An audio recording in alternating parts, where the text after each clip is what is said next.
acuerdos de paz. Gracias, compañero Rodrigo Londoño, presidente del Partido Comunes.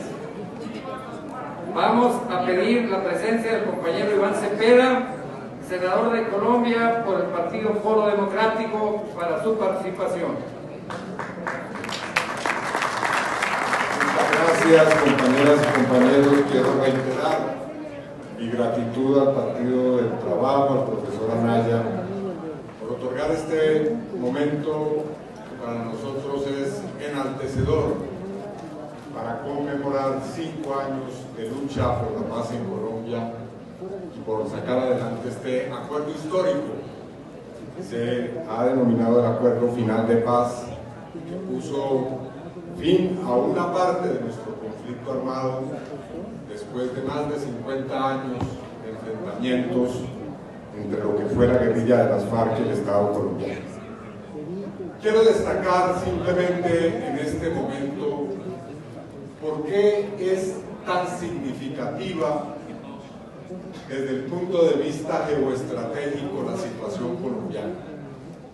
¿En qué nos atañe a todas y todos los que estamos en esta sala el desenlace de lo que ocurre en Colombia hoy? Y para subrayar esa importancia, debo decir que el pueblo colombiano ha dado una lucha histórica por la paz. Hemos sacado adelante 10 procesos de paz con acuerdos, pero seguimos hoy a mitad del camino. Existe hoy en Colombia una segunda guerrilla histórica, el Ejército de Liberación Nacional, grupos paramilitares, bandas narcotraficantes, que lastimosamente por la no implementación del acuerdo han entrado en muchos de los territorios en los cuales antes hacía presencia FARC. Y a eso se suman los grupos disidentes del proceso. Ahora, ¿por qué es tan difícil y tan ardua la lucha por la paz en Colombia? Y aquí quiero subrayar el aspecto central de lo que estoy diciendo. Porque en Colombia tenemos uno de los regímenes más nefastos y oprobiosos que pueda haber en el planeta. Regularmente se cree que lo peor es una dictadura militar, una tiranía, una satrapía, pero yo quiero decirles que hay algo peor que eso, y es la democracia simulada. Tengo en mis manos el libro que generosamente hoy me regaló el compañero Hugo Montiz sobre la democracia de excepción. Y quiero decirles que ese régimen es el que hemos padecido en Colombia. Ahora, ¿a qué se sustrae esa definición de democracia simulada? A un Estado militarista que conserva las formas, el lenguaje, los modales propios de una democracia representativa, pero que en el fondo representa un régimen profundamente guerrerista y bélico, no solamente contra el propio pueblo colombiano, sino también como laboratorio y como plataforma contra todos los países y procesos que quieran en América Latina un cambio sustancial. Así que voy a anunciar muy rápidamente algunos rasgos de ese régimen. En primer lugar, es un régimen que, además de ser un Estado militar o con un gran peso del aparato militar, combina lo legal y lo ilegal. Es una articulación de precisamente lo que dice Hugo en este libro, la democracia de excepción, es decir, la democracia en la cual la regla es el estado excepcional para suspender las libertades y para suspender los procedimientos democráticos. Nuestra historia republicana ha sido la historia de los continuos decretos de estado de excepción, estado de sitio, estado de emergencia, que han permitido que Colombia sea en la práctica un país dictatorial sin tener ese nombre y sin tener esa definición. Y en el plano de la ilegalidad, es un Estado profundamente imbricado con el paramilitarismo, con el mercenariato, con los vínculos con el narcotráfico, que se endilgan solamente a las organizaciones insurgentes y a los campesinos, indígenas y afrodescendientes que en las zonas rurales cultivan la hoja de coca, pero que es en realidad un vínculo esencial de la clase política dirigente con los sectores más abyectos y más tenebrosos de la mafia y del narcotráfico. Y estamos viendo hoy consecuencias de esa ilegalidad, la exportación de mercenarios contra Venezuela, contra Haití, la intervención abierta en las elecciones pasadas en Ecuador a través de un supuesto informe de inteligencia militar y otros tantos hechos que no enuncio aquí por razones de tiempo. En tercer lugar, esta democracia simulada es una democracia que ha permitido una guerra perpetua, una guerra perenne, repito, en primer lugar contra el propio pueblo colombiano. Es una democracia en la cual hay un sistema de violencia y sistema de violencias y de violencias sistemáticas contra el pueblo colombiano. Hemos padecido todas las formas de violación de derechos humanos. El genocidio de un partido político entero, la Unión Patriótica, que fue el resultado de un acuerdo de paz durante la década de 1980, formación contra la cual se desató un exterminio literalmente, y en el cual, debo decirlo aquí en esta tribuna, fue asesinado mi padre, el senador Manuel Cepeda Vargas, entre otros 10 congresistas que fueron barridos de la escena política por el genocidio político contra la Unión Patriótica. Hemos padecido el desplazamiento forzado, hemos padecido el asesinato sistemático del liderazgo del movimiento o de los movimientos sociales, de los defensores y defensoras de derechos humanos, y a pesar de eso seguimos en muchos territorios resistiendo y avanzando a pesar de ese proceso genocida. Y quiero rendir homenaje en esta tribuna a más de 800 líderes sociales y a más de 300 excombatientes, 1.200 personas que han sido asesinadas después de la firma de los acuerdos de paz. Y por último, entre las características de ese régimen criminal, debo señalar que es un proceso profundamente imbricado con la violencia estructural que conforman 3 circuitos económicos de la muerte: el narcotráfico, el latifundismo improductivo y el extractivismo minero petrolero que hay en Colombia.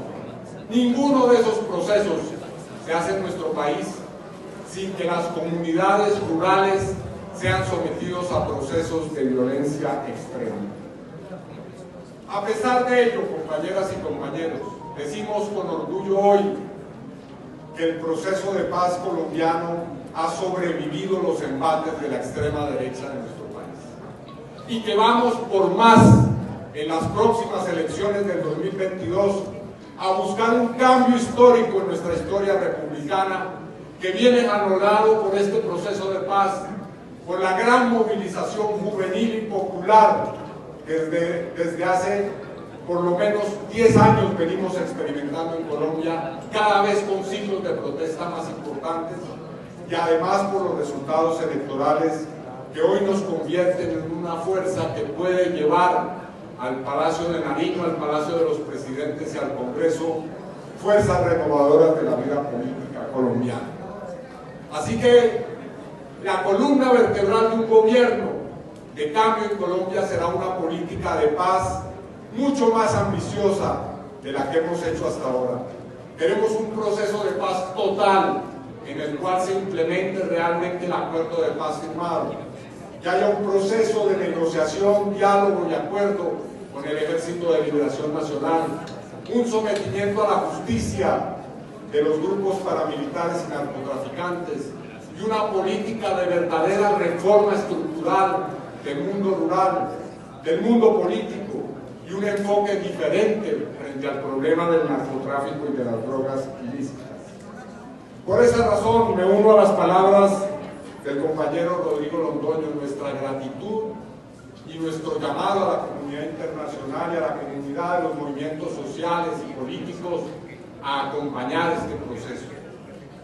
Como él, quiero decir que nunca desde Colombia dejaremos de reconocer la solidaridad inmensa que ha tenido el pueblo y el gobierno cubano para que sea posible la paz en Colombia, no de ahora, sino desde hace 40 años que Cuba acompaña consecuentemente todos y cada uno de los procesos de paz que se han dado en nuestro territorio, bien sea como país mediador, país garante o país anfitrión de los diálogos.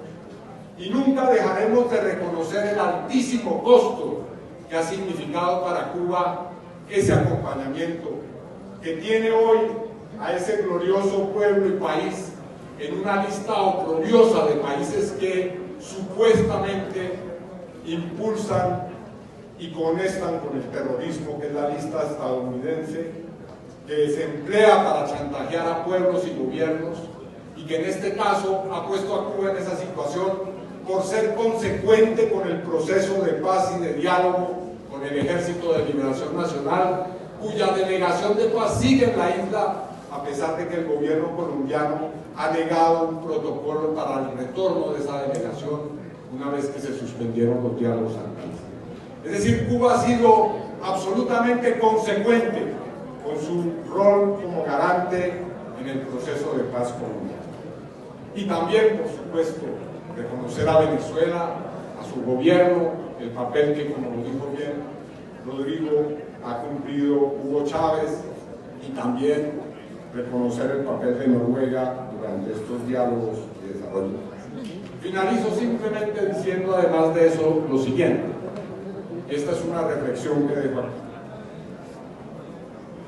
Es muy importante la movilización que estamos viendo en nuestros países.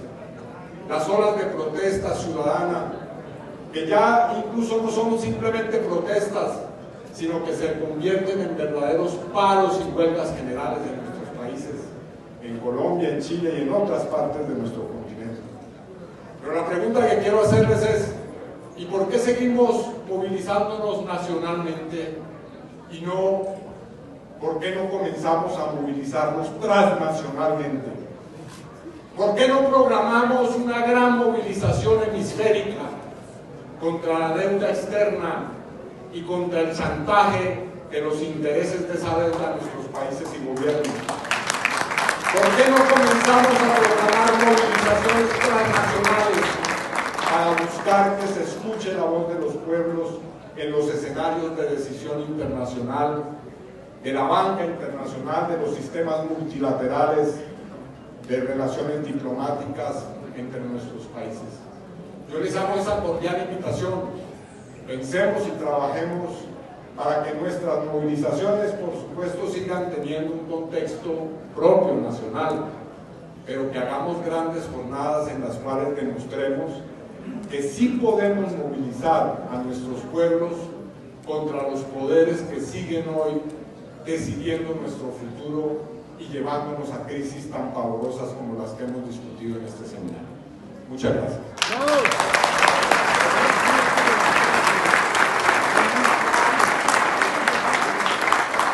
Muchas gracias, compañero Iván Cepeda. Y bueno, para continuar, vamos a tener dos intervenciones dentro de este